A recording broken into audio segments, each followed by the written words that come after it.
2.3 Frothing Guide. Turn the knob to the steam position to start preheating steam.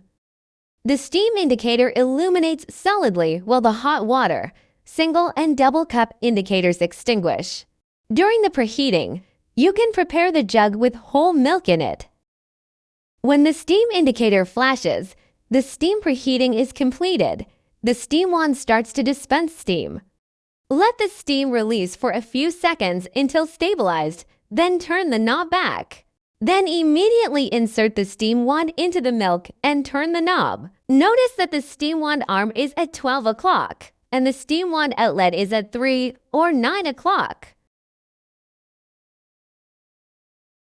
When the required volume of foam is reached, turn the knob back to complete the frothing. Immediately clean the steam outlet with a wet cloth and turn the knob again for a few seconds to discharge the residual foam inside the wand, preventing the accumulation of milk stains.